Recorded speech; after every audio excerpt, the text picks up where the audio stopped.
જેટલો માણસ હશે એના જીવનમાં ભક્તિ ને જ્ઞાન બે પડશે. એને કે ભગવાન આવે અંદર હૃદયમાં, એ ભગવાન પ્રગટ છે એટલે દોત કાઢીને હસતો જીવે. બાકી જેટલો મોળો ચડાઈ રાખે અને મોળો ચડેલા પર વિશ્વાસ રાખતા ના અને વેવાય તો જિંદગી ના બનાવતા. બેનો તમને કહું છું, વેવાય તો બનાવતી હોત ના.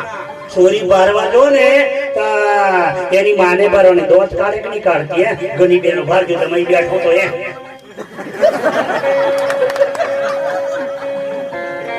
હું તો એને બાર કરું. કારણ આ લોકો ફેરેકી ચોપડી ના આવી છે,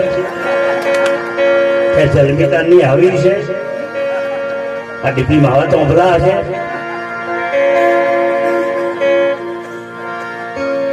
મોડું ચોરાયેલો હોય એની જોડે ભાઈબંધે ના બનાવતા, એની જોડે બેસતા ના કરે ને તેનો ચેપ તમુન લાગશે.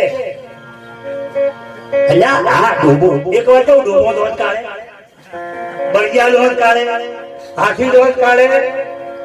એટલે આ એક શરીર એવું છે મારા બાપ. જો અમારો કબીરો બોલે આનંદ આનંદ સંત ફકીરી કરે નહીં આનંદ वो अमीरी में दुनिया को क्या पता. આનંદ ભગત ને સંત બેના ઘરમાં છે. બાકી મોટી મોટી ગાડીઓ પર બેઠેલા અને ધીરુભાઈ અંબાણી છોરા હોય દીવે છે.